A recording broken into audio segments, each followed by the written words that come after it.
난 내가 지난 여름에 한 일을 알고 있다. 이렇게 얘기를 해야 돼요. 이 영화 본 사람 손 들어봐요. 네, 우리 그랬대요. 예, 이게 좀 오래된 영화예요. 예, 저 학생 때 나온 영화인데 굉장히 무섭게 봤어요. 저 이 말 그대로 난 내가 지난 여름에 한 일을 알고 있다. 지난 작년 여름에 이 친구들이 졸업식을 마치고 고등학교 졸업식 마치고 얼마나 막 설레겠어요. 그러니까 수능 마치고 이렇게 말하면 그리고 자기네들끼리 술 한잔 하고 음주운전으로 운전하러 가다가 그 산길에서 어떤 사람을 쳐요. 그래서 물에 빠져요. 근데 그걸 본 사람이 아무도 없고 자기네들끼리만 그냥 입을 다물고 있으면 이것은 완전 범죄로 끝날 것이다 라는 그런 마음을 가지고 이제 처음에 며칠은 초조해 하다가 뭐 별일이 없으니까 이제 마음 놓고 살아요. 그렇게 1년이 지났는데 어떤 일이 일어나냐면 난 내가 지난 여름에 한 일을 알고 있다 라고 하면서 이제 이 공포가 시작이 되는 거예요. 그 사고 당한 그 사람이 딱 나타나가지고 그게 완전 범죄, 아무도 모를 줄 알았는데 알고 있는 사람이 있었다라는 거죠. 그래서 그것 때문에 굉장히 공포에 시달리고 고민하고 어려워하고 뭐 이런 내용이에요. 이 영화를 오늘 택한 이유는 뭐냐면 이 영화야말로 진짜 성경적인 이야기거든요. 난 내가 지난 여름에 한 일을 알고 있다. 굉장히 무섭고 공포스러운 일이지만 무슨 스토커야? 예. 하나님은요 정말 스토커보다도 더 열심을 가지고 우리를 보고 계세요. 우리가 하는 이야기, 우리가 하는 행동, 우리가 무엇을 보고 있는지 정말 누구보다도 더 관심을 가지고 우리를 보고 계신다는 거예요. 오늘 우리가 이 주제를 가지고 말씀 나누려고 하는데 마태복음 5장 22절부터 30절까지의 말씀을 우리가 다 같이 교독을 할 거예요. 제가 22절 읽겠습니다. 그러나 나는 너희에게 말한다. 자기 형제에게 화를 내는 사람은 재판정에 설 것이며 자기 형제에게 나쁜 말을 하는 사람도 사내들인 법정에 설 것이다. 또한 자기 형제에게 바보라고 하는 사람은 지옥불에 던져질 것이다.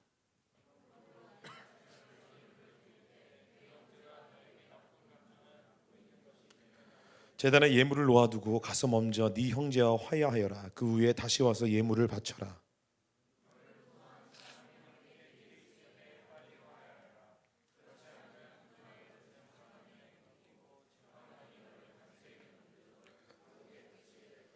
내가 진정으로 너에게 말한다. 너희가 마지막 한 푼까지 다 갚기 전에는 그 감옥에서 나오지 못할 것이다. 간음에 대하여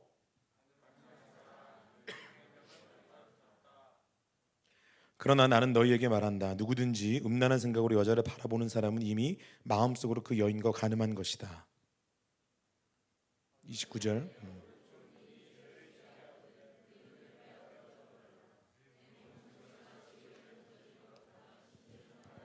다 같이 30절.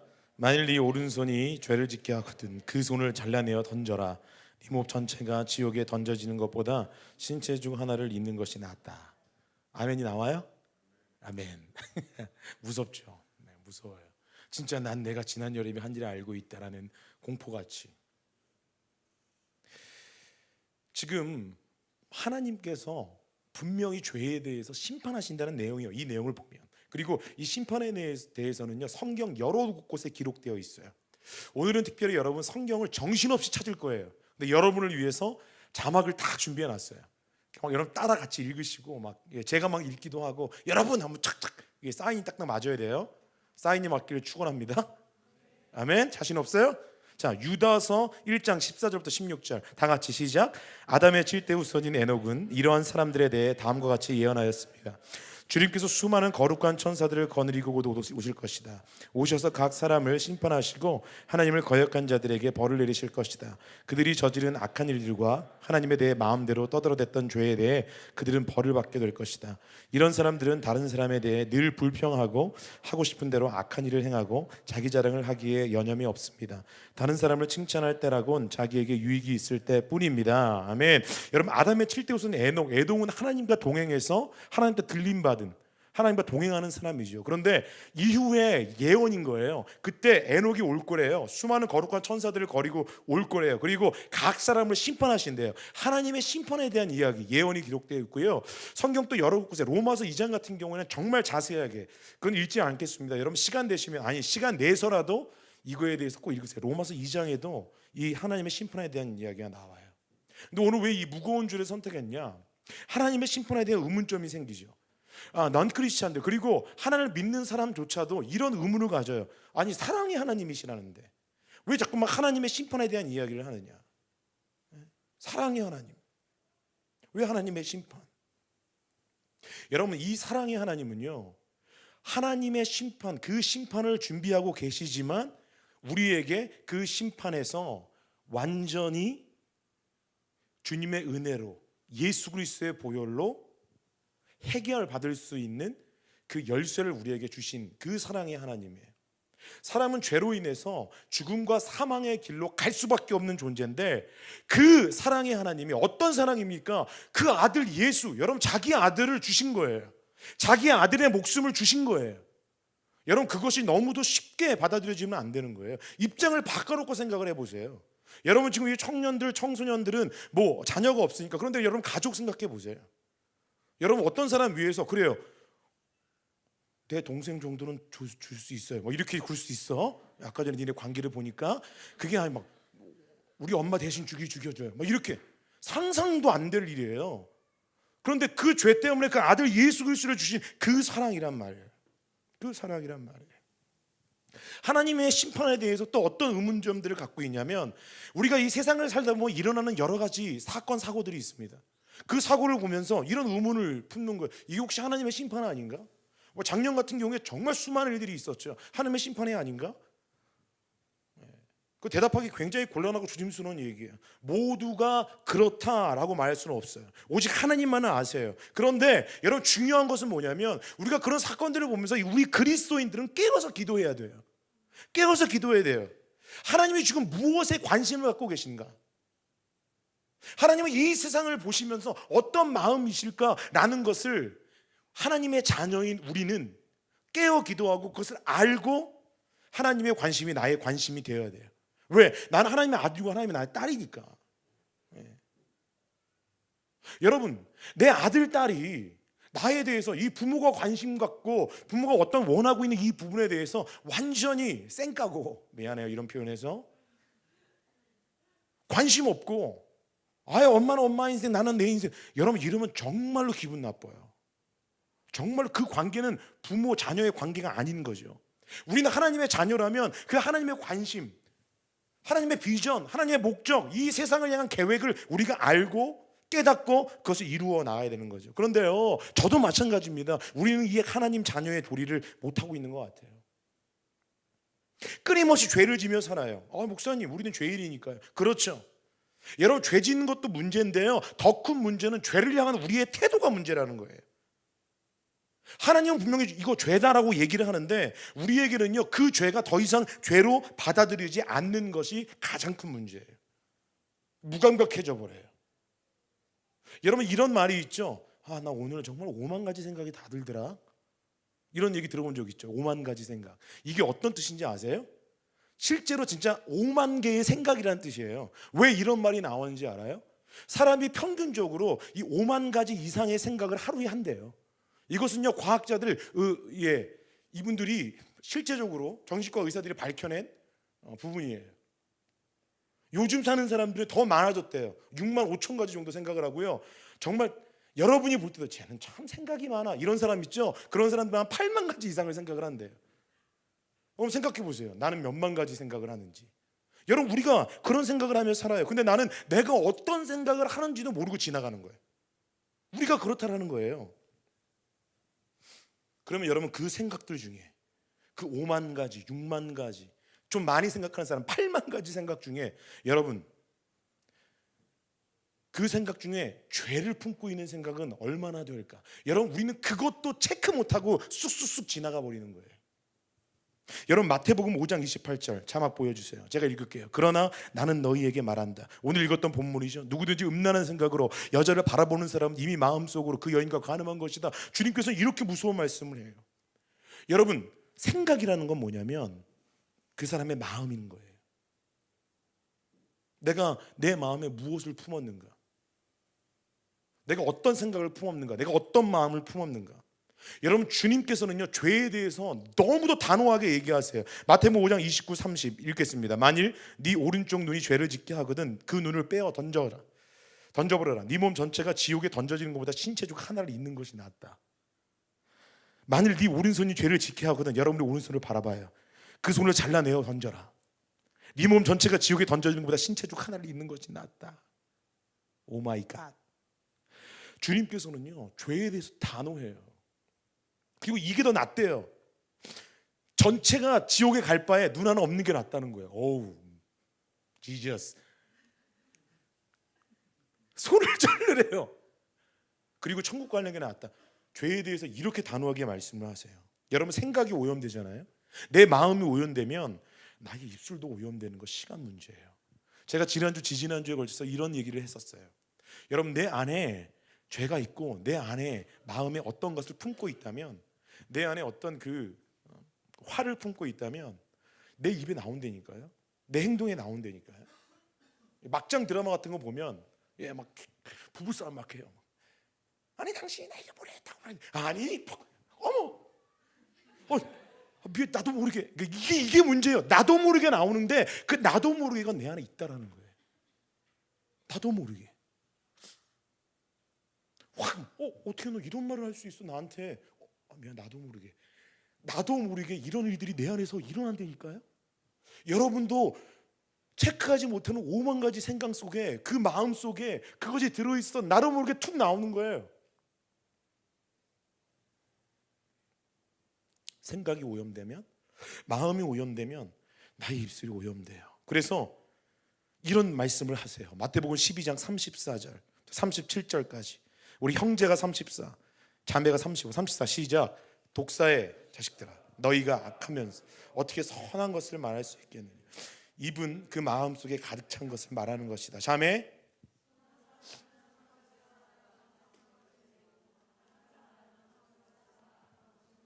형제 크게, 내가 너희에게 말한다. 마지막 37절 자매,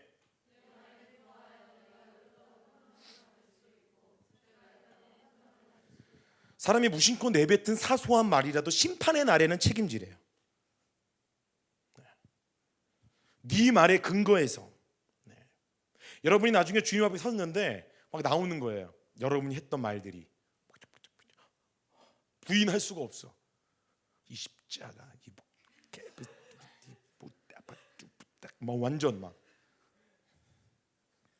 녹취가 막 들려지는 거예요. 그걸 책임지래요.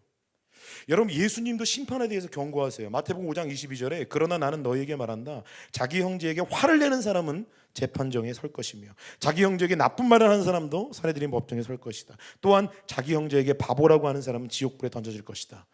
여러분, 바보라는 말 해도 지옥불에 던져진대요. 어떻게 해? 여기서 바보라는 말은 쉬운 성경에서 바보라고 했지만 우리 그럴 수 있죠. 사랑해, 이 바보. 그러면 지옥불에 던지는 거야? 그럴 수 있잖아. 나를 뽀뽀 한번 할까? 에이, 왜 그래 바보. 그럼 아니잖아. 여기서 바보라는 원어 뜻은 뭐냐면요, 그 사람을 무시했다라는 거예요. 그 사람의 자존심을 상하게 했다라는 거예요. 그런 의미예요. 우리가 이런 일을 얼마나 많이 하며 살아요. 어떤 사람 무시하고 저 사람은 모를 거야. 나 혼자 속으로 마음으로 품고 있고, 아유 저 자식 저거, 아유 저 새끼 저거, 아유 저거 말이야, 내가 상중 하나 봐라. 예, 안녕하세요. 인사만 해주고. 여러분, 그 안에 품고 있는 모든 것도 주님께서 아시고, 여러분 그것까지도, 저 사람 무시하는 어떤 그런 것들까지도 주님께서는 심판한대요. 지옥불에 던져진대요. 이 죄, 영어로 하면 sin이죠. 이걸 원어로 얘기하면 하마르티아라예요. 뭐라고요? 하마르티아. 다 같이 시작. 하마르티아. 이 정도는 알고 가야지. 시작. 하마르티아. 이게 원어인데요, 이게 어떤 뜻이냐면 관역에서 벗어났다는 뜻이에요. 관역에서 벗어났어요. 관역에 딱 정통으로 맞아야 되는데 빗나갔다는 거예요. 이게 어떤 의미냐? 오늘날 많은 크리스천들이 열심히 관역을 향해서 달려가고는 있어요. 근데 하나님을 오해해요. 그래서 전혀 엉뚱한 방향으로, 때로는 정반대 방향으로 난 달려가고 있어요. 하나님의 의도에서 벗어난 모든 생각, 모든 말, 모든 행동이 다 죄예요.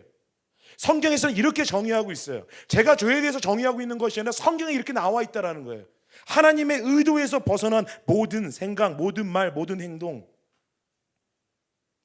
타협하고 이해를 구하면 구해질 수도 있지만 성경에서 아니라고 얘기하는 건 죄라는 거예요. 여러분 그것을 꼭 기억하세요. 하나님께 영광 돌리는 삶이 아니라 자기 나름대로 삶의 목적을 설정하고 그 목적을 향해 달려가고 있는 자기중심적인 삶. 하나님 중심이 아니라 자기중심. 우리는 하나님께서 창조하신 사람을 믿으시기 바랍니다. 아멘? 아멘 하세요. 아멘. 아멘. 네. 어디 갔더니 뭐 아멘을 너무 강요하지 마십시오 막 이러더라고요. 제가 아멘을 강요하는 스타일이 아닌데 이럴 때는 아멘 하셔야 돼요. 여러분, 저와 여러분은 하나님께서 창조하신 사람임을 믿으십시오. 아멘. 크게 해봐. 믿으십시오. 아멘. 네. 그래서 저도 막 신나가지고 설교를 하죠. 네. 아멘. 그리고 하나님 우리 창조했어요.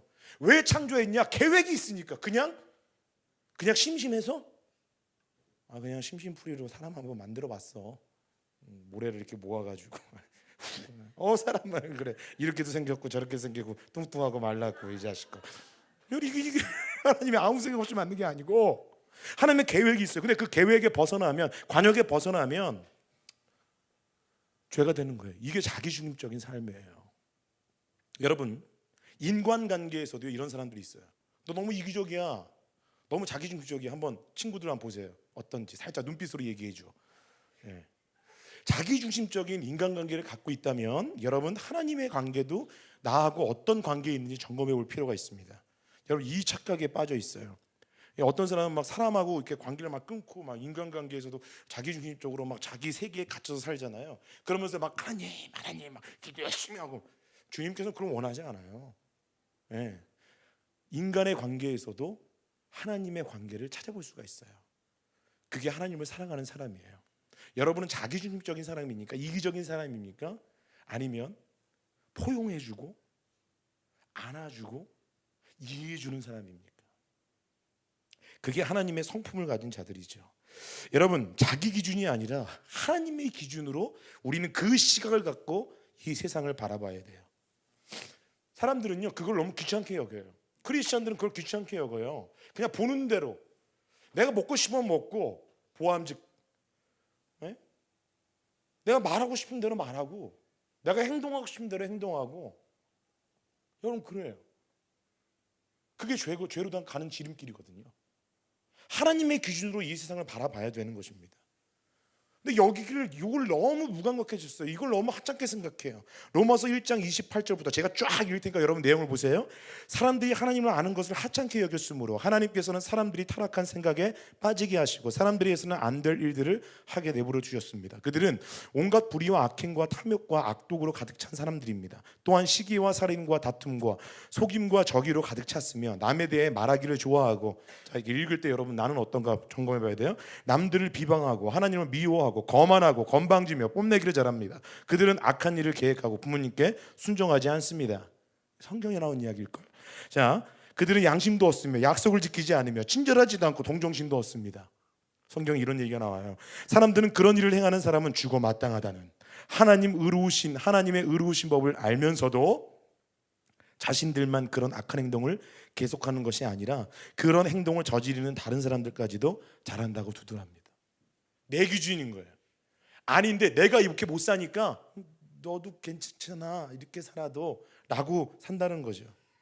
여러분, 성경에는요 이런 죄의 결과를 크게 세 가지로 이야기하고 있어요. 첫 번째가 하나님과 단절돼요. 하나님과 완전히 분리되는 거예요.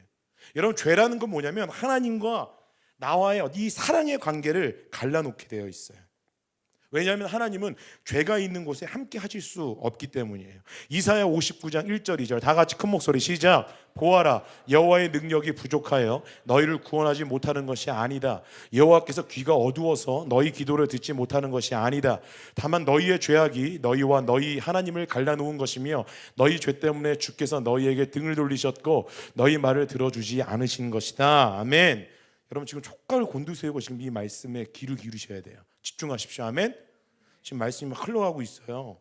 원래 우리의 모습은 하나님이 주신 영광스러운 모습이었다는 거예요. 그런데 깨닫지도 못하고 듣기도 거부해요. 그래서 알 수 없다라는 거예요. 그들에게는 하나님의 생명이 없어요. 그래서 로마서 3장 23절에 보면 모든 사람이 죄를 지어 하나님의 영광에 이룰 수 없게 되었다. 하나님과 분리되는 거예요. 죄의 결과는. 두 번째는 뭐냐면 죄의 싹은 뭐라고요? 사망. 예, 죄의 값은 죽음이라는 거예요. 여러분, 모든 인간은 죽죠. 그럼 내가 죄인이니까 그럼 당연히 죽는 건가? 맞아요. 여러분, 그런데 이 죽음은요 결코 인간의 자연스러운 운명이 아니에요.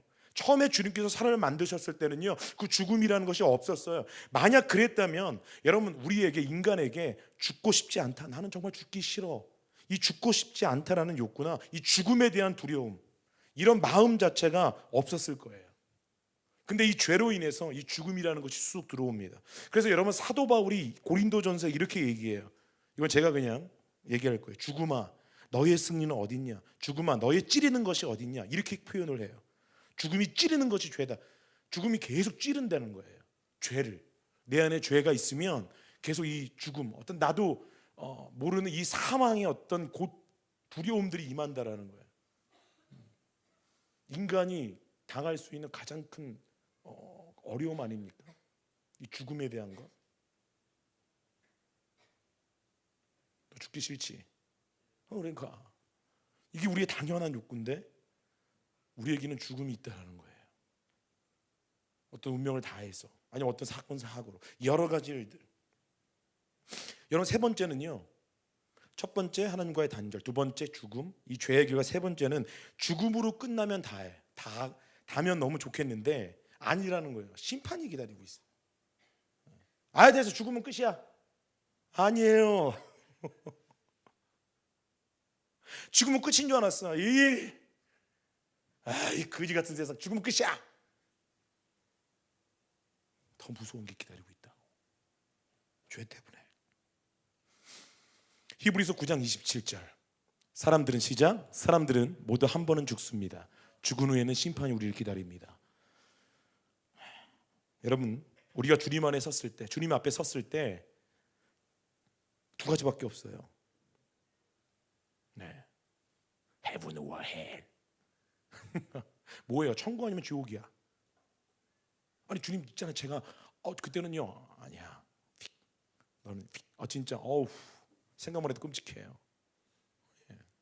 주님 앞에 섰을 때 그 심판이 있다라는 거예요. 죄를 해결하지 않는 사람은 결국에 데살로니가후서 1장 9절에 그들은 영원히 멸망해서 주님과 가까이 있을 수도 없고 그분의 크신 영광을 볼 수도 없게 될 것입니다. 여러분, 오늘 이렇게 말씀을 왜 굉장히 많이 읽냐면요, 이 죄에 대한 이야기를 한다는 것이, 하나님의 심판에 대해서 설교를 한다는 것이 저한테는 굉장히 부담이에요. 너도 죄인이면서 무슨 죄에 대한 이야기를 해. 제 마음에 계속 어떤 사단이 주는 공격이겠죠. 근데 저는 이 말씀을 전할 의미가 있고, 그래서 저는 하나님의 말씀에 오늘 더 초점을 맞추기 시작한 거예요. 하나님의 말씀 그대로 여러분에게, 그냥 오늘은 다른 사설이 아니라 하나님의 말씀을 계속 보고 있는 거예요. 여러분, 하나님은 다 아신다라는 거예요. 다 아세요. 잠언 15장 3절 다 같이 시작. 여호와의 눈은 미치지 않은 곳이 없어 악인이나 선인 모두를 보고 계신다. 여호와의 눈은 온 땅을 두루 감찰하고 계세요. 여러분, 기독교 역사상 위대한 인물들을 보면 모두 이 잠언 15장 3절에 나오는 말씀을 제대로 알고 따랐기 때문에 어떤 그 고난과 유혹을 이길 수 있었어요. 악인들, 그 악행을 숨기기 위해서 또 다른 악행을 해요. 또 다른 거짓말을 해요. 근데 이것이 언젠가는 드러나요. 하나님의 심판을 받아요. 여러분, 그런데 다 아신다라는 것은 뭐냐면, 나의 악함을 알지만, 그리고 나의 죄에 대해 약함도 알지만, 여러분, 그것을 사랑으로 주님께서 받아주시고 예수 그리스도로 말미암아 해결해 주신다라는 것, 거기까지가 하나님 나를 아신다라는 거예요. 이제부터 이 말씀의 핵심이 시작이 되는 거예요. 여러분, 주님께서 우리의 죄를 속속들이 다 아세요.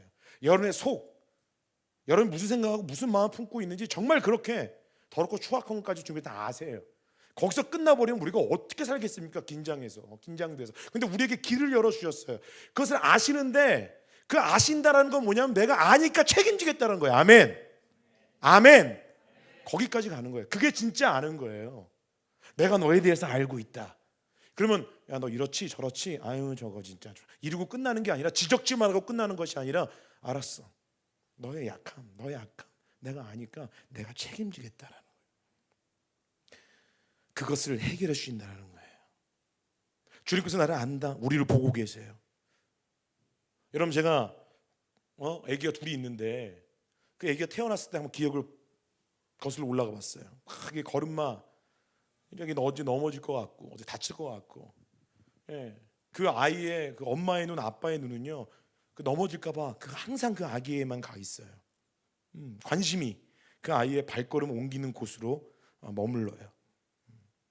이해 가시 여러분, 하나님께서는 우리가 예수를 믿는 그날부터 정말 그 눈을 떼지 아니하시고 우리의 일거수일투족을 다 지켜보세요. 우리를 사랑으로 돌보시고 우리를 은혜 가운데 인도해 주세요. 시편 139편 1절부터 5절까지 쫙 읽겠습니다. 자, 여호와여, 주께서 지금까지 나를 살피셨으니 주는 나를 알고 계십니다. 주는 내가 언제 앉고 언제 일어서는지를 알고 계십니다. 주는 멀리서도 나의 생각들을 아십니다. 주는 내가 나가고 눕는 것을 아십니다. 주는 나의 모든 길에 대해 잘 알고 계십니다. 내가 무슨 말을 하라든지 여호와여, 주는 그것을 다 알고 계십니다. 주는 앞뒤로 나를 둘러싸고 계십니다. 주는 주의 손으로 나를 붙잡고 계십니다. 시편 94편 9절. 귀를 만드신 분이 듣지 못하겠느냐? 눈을 지으신 분이 보지 못하겠느냐? 저는 오늘 이 말씀이 여러분 마음 가운데 믿음으로 임하기를 주의 이름으로 축복합니다. 주님께서 우리 이렇게 보고 계세요. 사람들은요, 우리들의 자기 자신들, 그러니까 다른 사람들은 나의 문제의 어려움을 잘 몰라요. 항상 자기 문제는 굉장히 크게 보이는데 남의 문제는 그렇게 관심이 없게 사는 것이 그냥 일반 사람들의 모습이에요. 우리의 마음의 어떤 고통과 괴로움과 슬픔 참 모를 때가 많아요. 가족끼리도 그렇죠. 가족끼리도 뭐 웃고 지내고, 그런데 형제 자매, 내 부모, 내 아들 딸, 그 마음을 모를 때가 너무도 많은 거죠. 그 주님 다 알고 계신다는 거예요. 우리를 보고 계셔요. 그래서 우리를 보호하신다는 거예요. 우리를 그렇게 아시는 주님께서는요, 또 우리의 기도를 들으세요. 시편 33편 4절부터 6절 다 같이 시작. 내가 여호와를 찾아 도움을 청했더니 내게 대답하시고 내가 두려워하던 모든 것에서 나를 건지셨습니다. 주님을 바라보는 자의 얼굴은 빛이 나고 어떤 일이 있어도 부끄러움을 당하지 않을 것입니다. 이 불쌍한 사람이 여호와께 부르짖었더니 여호와께서 들으시고 모든 어려움을 건져주셨습니다. 34편 15절 계속해서 시작. 여호와는 의로운 사람들을 보고 계시며 그들이 부르짖는 소리에 귀를 기울이십니다. 주님의 약속이에요. 우리들이요, 정말 밤잠 못 이루고 때로는 여러분 혼자 그 고민과 그 막막함 속에 혼자 눈물을 흘리며 신음하는 그 소리도, 끙끙대는 소리도 주님께서는 듣고 계세요. 땅에 꺼져라 이렇게 한숨 쉬는 이 소리도 주님께서 듣고 계세요. 그러므로 여러분 절망 중에, 고통 가운데, 슬픔 가운데, 어떤 문제 가운데 있을 때 여러분 주님 앞에 방법이 나왔어요. 부르짖어요. 주님께서 나의 기도를 들으신다라는 거예요. 우리의 기도에 귀 기울이시고 듣고 계신다라는 것입니다. 시편 130편 1절 2절 시작. 여호와여, 깊은 절망 속에서 내가 주께 부르짖습니다. 주여, 내 목소리를 들으소서. 주의 귀를 내게 기울이시고 자비를 구하는 나의 울부짖음을 들어보소서. 여러분, 우리가 부르짖어 기도할 때 하나님께서는 약속해 주셨어요. 하늘문을 여시고 여러분 이렇게 자비를 구하는 그 하나님의 자비를 우리 가운데 부어주십니다. 그래서 여러분 에레미야 33장 3절에 유명한 말씀이죠. 너는 내게 부르짖으라 내가 내게 응답하겠고 내가 알지 못하는 크고 비밀한 일을 내게 보이리라. 여러분 주님 앞에 기도하시는 거예요. 여러분 부르짖고 또 부르짖는 거예요. 주님께서 우리의 기도에 귀 기울이시고 정말 사랑의 눈으로 우리를 보고 계시고 응답해 주세요. 그래서 여러분 이 찬양이 있잖아요. 하나님 사랑의 눈으로 너를 어느 때나 바라보시고 하나님 인자한 귀로서 언제나 너에게 기울이시니 어두움에 밝은 빛을 비춰주시고 너의 작은 신음에도 응답. 끝내주는 가사죠. 이 가사를, 이 찬양이요 작자 미상이에요. 누가 만든 찬양이 아직도 발견이 안 됐어요. 누가 썼는지. 그냥 구전으로 내려오는, 어떤 기도원에서 구전으로 내려오는 찬양인데 그분은요 분명히 이것을 경험한 거예요. 너의 작은 신음에도 응답하시는 주님. 예. 여러분 옆에 계신 분과 인사 나누세요. 하나님께서 당신의 기도를 들으십니다. 예, 우리 어려움도 아세요. 우리의 연약함도 아신다라는 거예요. 시편 103편 14절에 보면 이렇게 나와 있어요. 주는 우리가 어떻게 만들어졌는지를 아시며 우리가 한낱 먼지임을 기억하고 계십니다. 이게 어떤 뜻이냐? 개역개정에는 이는 그가 우리의 체질을 아신대요. 어떻게 여러분의 청량 체질 다 안돼요. 우리가 단지 먼지뿐임을 기억하시고. 여러분 이게 뭐냐면 여러분을 완전히 무슨 뭐 먼지, 너는 먼지야, 에이 이게 이런 뜻이 아니라 우리가 그렇게 연약한 존재임을 주님께서 아신다는 거. 왜? 만드신 분이니까. 우리의 시작을 아시는 분이니까. 그래서요, 우리는요, 그 주님께 도움을 구해야 되는 거예요. 다 같이 읽겠습니다. 시편 121편 1절 2절 시작. 내가 눈을 들어 산들을 바라봅니다. 나의 도움이 어디에서 옵니까? 나의 도움은 여호와로부터 옵니다. 하늘과 땅을 만드신 그분으로부터 옵니다. 여러분, 지금 우리가 말씀을 계속 읽고 막 선포하고 있잖아요. 여러분, 이 말씀이 여러분의 인생 가운데 이루어져요. 아멘. 그게 말씀의 능력이에요. 살아서 운동력 있는 말씀이 우리 안에 들어와요. 아멘. 예. 우리를 이렇게 건져주세요. 욥기 아주 유명한 고백이 있잖아요. 이것도 찬양에 나오잖아요. 나의 길을 오직 그가 아시나니, 내가 가는 길을 주님께서 아시나니 그가 나를 단련하시니 내가 숭과 같이 정과 같이 나아올지라. 아멘. 여러분 인생 가운데 이런 역사가 일어날 줄로 믿습니다. 우리를 이렇게 어려움에서 절망 가운데 건져주세요. 주님이 우리의 피난처이고 주님이 우리의 능력임을 자처하세요. 시편 46편 1절 믿음으로 선포하세요. 1절 2절 3절 시작. 하나님은 우리의 피난처이시며 힘이십니다. 어려울 때 언제나 우리를 돕는 분이십니다. 그래서 우리는 땅이 흔들려도 산들이 바닷속으로 무너져 내려도 바닷물이 넘실거리고 파도가 치고 사나운 바다에 산들이 흔들려도 두려워하지 않을 것입니다. 아멘. 두려워하지 않을 것입니다. 두려워하지 않을 것입니다. 할렐루야. 여러분, 하나님께서 모세를요 그 나일강에서 건져 주셨어요. 요셉을요 감옥에서 건져 주셨어요. 여러분, 히스기야를 죽음의 병에서 건져 주셨어요. 바울과 실라를 감옥에서 건져 주셨어요. 여러분, 우리의 어떤 문제가 있습니까? 우리 어떤 절망할 것, 고통, 어려움, 질병까지도 여러분 그런 것이 있다면 주님께 맡겨 보세요. 우리의 도움이니까, 나의 힘이시니까. 여러분, 잠깐 내가 안 되는 것 같아도, 지금은 내가 잘 안 되는 것 같아도, 여러분 하나님의 결론은요, 하나님은 궁극적으로 하나님의 계획으로 우리를 잘 되게 만들어 주시는 거예요. 그게 하나님의 때고 하나님의 방법이라 우리가 때로는 그것을 이해 못하고 답답하고 힘들어하지만 하나님은 그것을 그냥 내버려 두는 분이 아니라는 거예요. 믿으십니까? 하나님 분명히 여러분을 만지고 계세요. 지금 이 과정 속에서도 주님께서는요 마태복음 10장 30절에 보면 너희에게는 머리털까지 다 세신 바 되었다. 머리숱 많은 사람들은 주님께 소리하셔야 돼요.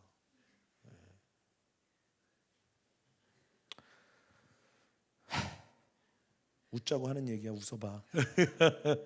네, 그래요. 무슨 얘기인지 이해를 못하는 것 같아요. 네. 여러분, 요한일서 3장 20절에 보면 하나님은 우리 마음보다 크시고 모든 것을 아시기 때문이다. 우리의 마음보다 크시대요. 모든 것을 아신대요. 여러분, 하나님은 다 아십니다. 하나님을 절대 오해하지 마세요. 하나님의 사랑은 그 어떤 말로도 설명할 수 없는 사랑이에요. 이 사랑을 보지도 못하고 경험도 못했으면서 하나님? 왜 하나님의 심판이야? 왜 하나님 무슨 사랑이 하나님이야? 그렇게 떠들고 얘기하고 있다면 여러분, 그리고 그렇게 이야기하는 사람들에게 하나님의 사랑을 받고 전해주기를 원해요. 여러분, 그것을 경험해야죠. 이 사랑도 보지 못하고 또 자녀된 도리도 못하고 있는 우리, 그리고 하나님의 심판에 대해서는 비판적인 자세를 가지고 있는 나, 여러분 그렇다면 회개하십시오. 여러분, 이 회개할 수 있는 것이 우리를 향한 하나님의 가장 큰 사랑이고 희생이고 선물인 것입니다. 이 회개의 길을 열어주시기 위해서 예수가 죽은 거예요. 여러분, 시편 23편 1절부터 3절까지 우리가 다 같이 고백하면서 오늘 말씀을 마치겠습니다. 믿음으로 선포하십시오. 시작. 여호와는 나의 목자시니 내게 부족함이 없습니다. 그가 나를 푸른 풀밭에서 쉬게 하십니다. 여호와는 나를 잔잔한 물가로 이끌고 쉬게 하시며 나에게 새 힘을 주십니다. 자신의 이름을 위하여 주님은 나를 의로운 길로 인도하십니다. 아멘. 오늘 나는 나의 모든 것을 아시는 그 하나님 앞에 서 있습니다. 오늘 여러분도 여러분 모든 것을 아시는 그 주님 앞에 여러분 서 있는 거예요. 그 하나님의 눈을 인식하세요. 인정하세요. 아무도 없는 것 같지만 주님은 보고 계십니다. 여러분의 죄도 여러분의 연약함도. 그 주님 앞에 어떻게 나아가야 되겠습니까? 우리의 죄를 해결해 주실 그 주님, 여러분 회개하십시오. 그리고 자녀된 도리로 그 하나님의 뜻에 합한 삶을 살아가십시오. 그러면 주님께서는 정말 아시는, 책임지시는 은혜를 여러분께 경험시켜 주실 줄로 믿습니다. 우리 이 찬양, 아까 전에 제가 같이 잠깐 고백했던 찬양이잖아요. 하나님의 사랑을 사모하는 자. 자, 가사를 좀 생각하시면서 이 찬양 고백했으면 좋겠어요.